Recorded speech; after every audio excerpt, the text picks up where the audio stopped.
আমরা দিনের জন্য কিছুই করি নাই, আমাদের দ্বারা ইসলামের বড় বড় খেদমত হচ্ছে এমন না। আবু তালেব একা যা করেছেন আমার মতো 100 জন আবু তালেব তা করতে পারে নাই, পারবে না, এটাই সত্য কথা।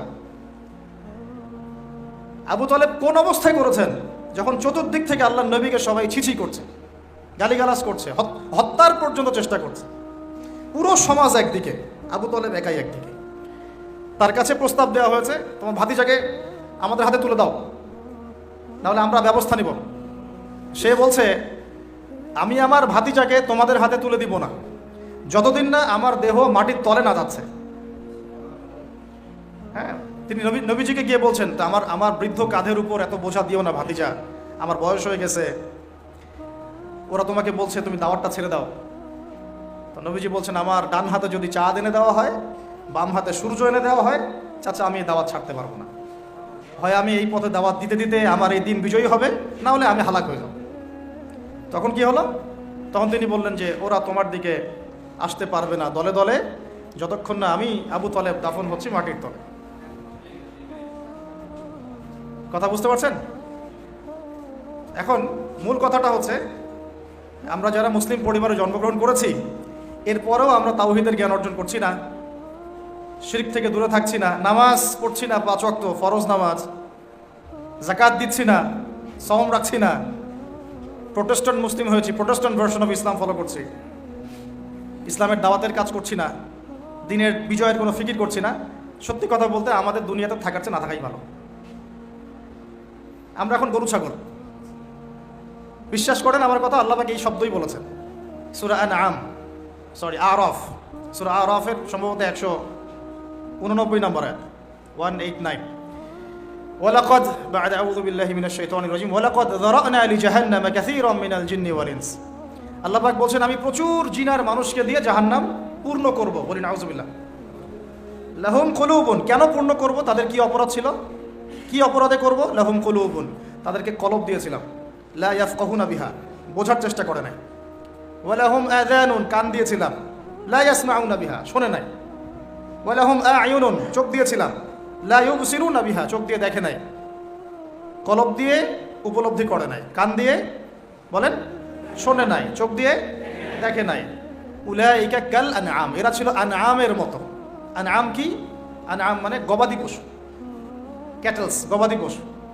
শুধু তাই না, বালহুম আদল, বরং এর চেয়েও নিকৃষ্ট ছিল। গবাদি পশুকে যে দায়িত্ব দেওয়া হয়েছে ও সেটা পালন করে। প্রত্যেক প্রাণীকে যে দায়িত্ব দেওয়া হয়েছে সেই দায়িত্ব তারা পালন করে, করে কি না?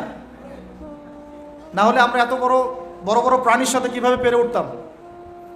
একটা গরু নির্দ্বিধায় জীবনকে সঁপে দিচ্ছে, বিদ্রোহ করছে না, করছে? তো আল্লাহ পাক এই কথা বলছেন, উলাইকা কাল আনআম, তারা হচ্ছে গবাদি পশুর মতো। বাল হুম আদাল, বরং তার চেয়েও নিকৃষ্ট। কারা? উপলব্ধি করে না, দেখে না, শোনে না। এখন আমাকে উত্তর দেন দেখি, আমাদের মধ্যে এখানে কোন ব্যক্তি আছেন যে চোখে দেখেন না, কানে শোনেন না, উপলব্ধি করেন না? আমরা সবাই চোখে দেখি। এই চোখে দেখি কি না? দেখতে পাচ্ছেন তো আপনি? কানে শুনতে পাচ্ছেন কি না? তাহলে আল্লাহ পাক কোন চোখের কথা বলছেন আর কোন কানের কথা বলছেন যেগুলো অন্ধ? বলেন। নিঃসন্দেহে অন্য একটা চোখ আছে, আরেকটা কান আছে, আরেকটা চোখ আছে, কান আছে, এটা কোথায়? কলবে। তাহলে আবু জেহেল আল্লাহর নবীকে চিনতে পারছে না, আবু বকর রাদিয়াল্লাহু আনহু চিনতে পারছেন, তাহলে দুজনের তো বাইরের চোখ একই। কোন চোখ তাহলে অন্ধ আবু জেহেলের, যে কারণে আবু জেহেল আল্লাহর নবীকে চিনতে পারল না? বলেন। এখন বলেন, মুসলমান পরিবারে জন্ম নেওয়ার পরে আমরা যারা নামাজ পড়ি না, যাকাত দেই না, রোজা রাখি না, সামর্থ্য হয়েছে হজ করি না, জুমার দিনে আসি, ঈদের দিনে আসি, হ্যাঁ, সৎ কাজে আদেশ করি না, অসৎ কাজে নিষেধ করি না, কোরআন তেলাওয়াত করা শিখি না, রাসূলের সুন্নাহ মাফিক জীবন গড়ি না, আর অর্থনীতি রাজনীতিতে গেলাম না, ওটা গেলামই না, বাদ, ওটা তো অনেক বড় স্কেল। তাহলে আমাদের কি চোখ আসলেই আছে, কান আসলেই আছে, কলব কি আসলেই জিন্দা, না সত্যিকার অর্থে আমরা গবাদি পশু হয়ে গেছি? আত্মপর্যালোচনা করতে হয় তো। আত্মপর্যালোচনা, মোরাকাবা মানে হচ্ছে আত্মপর্যালোচনা, নিজেদেরকে নিয়ে ভাবতে হবে তো। এখন আপনি আমাকে উত্তর দেন, যেই মুসলমান নামাজ পড়ে না, রোজা রাখে না, দাওয়াতের কোনো মেহনত নাই, দিন প্রতিষ্ঠার সংগ্রাম নাই, কোরআনও তেলাওয়াত করতে জানে না, আল্লাহর পথে সদকা করে না, তাওহীদের জ্ঞান নাই, শিরকের জ্ঞান নাই, সুন্নতের জ্ঞান নাই, বেদাতের জ্ঞান নাই, ঈমান ভঙ্গের কারণ জানে না, ওযু করার মাসালাও জানে না, তো এই মুসলমান সারা বিশ্বে মার খাবে না তো কারা খাবে? আমাকে বলেন, উত্তর দেন। আমার জানা নাই, আমি এগুলো বুঝি না, বুঝতে আসছি। আমি অনেক কিছুই বুঝি না, যে আমার বুঝের সাথে অনেক কিছুই মিলে না। আমার বুঝ এইটা যে মার খাবো না তো খাবে কারা, এটা আমার বুঝ। এখনও যে আমরা বসে আছি এখানে খাই নাই, সেটাই তো আল্লাহ পাকের রহমত। অনেক আগেই তো আল্লাহর গজব আসা উচিত ছিল। নামাজ তো আগেই ছেড়ে দিছো তুমি, জাকাত দাও না, রোজা রাখো না, রসুলের সুন্নাতের কোনো খবরই নাই, প্রতিদিন ক্লিন শেভ করতেছো তুমি, আল্লাহ রাসুলের সুন্নাতকে জবাই করতেছো, প্রতিদিন করতেছো,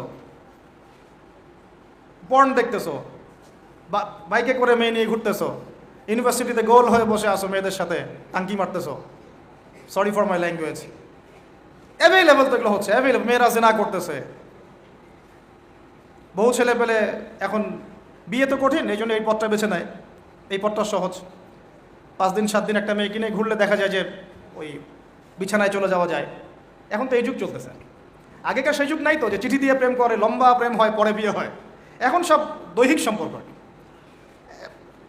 1 মাস একজনের পিছনে, ওটা হয়ে গেছে পরের মাসে আরেকটার পিছনে। ইউনিভার্সিটিতে জেনা আর জেনা, জেনা আর জেনা, এমনকি চাকরি ক্ষেত্রেও ফ্রি মিক্সিং, অফিস আদালত, কোর্ট কাচারি, রাজনৈতিক মিছিলে পর্যন্ত ছেলে মেয়ে একসাথে সামনে সব জায়গায়, এগুলো অধিকার। তো এই ফ্রি মিক্সিংয়ের কারণে কি হয়েছে, আমরা জেনাটাকে উন্মুক্ত করে ফেলেছি। এখন আপনি বলেন, যে আমাকে বোঝান, যে এইরকম অবস্থায় মুসলমানদের উপরে যদি বিপর্যয় না আসে, কোন সময় আসবে? আসে নাই, আল্লাহ পাকের খাস রহমত। হয়তো আল্লাহ পাক এখন পর্যন্ত সুযোগ দিয়ে রেখেছে।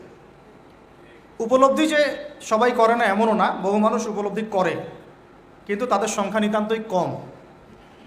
আর তাদের মধ্যে আবার বিভক্তি আছে, অনৈক্য আছে, আপোষে হিংসা, বিদ্বেষ, পরশ্রীঘাতরতা আছে। তারা আবার ইউনাইটেড না। তো বদরগঞ্জবাসীর জানা উচিত যে বদরের যুদ্ধ হয়েছে 2য় হিজরিতে। কত হিজরি? 2য় হিজরিতে। আল্লাহ নবী সাল্লাল্লাহু আলাইহি ওয়াসাল্লাম এই চাচার সংসারে মানুষ হয়েছেন প্রায় 53 বছর পর্যন্ত। এই চাচাই তাকে বিয়ে দিয়েছেন 25 বছর বয়সে। তার আগে চাচার ব্যবসা তিনি সামলেছেন। ওই ব্যবসার এক কাফেলা খাদিজা রাদিয়াল্লাহু আনহার অর্থ ছিল। এই ব্যবসা দিয়ে তাকে টেস্ট করলেন, দেখলেন আমানতদার, সুদর্শন, মাশাআল্লাহ উন্নত চরিত্রের মানুষ, উন্নত রুচিবোধের মানুষ, আল্লাহ আমিন, বিশ্বস্ত। বিয়ের প্রস্তাব পাঠালেন, চাচা বিয়ে দিয়ে দিলেন। কার সাথে? খাদিজা রাদিয়াল্লাহু আনহার সাথে।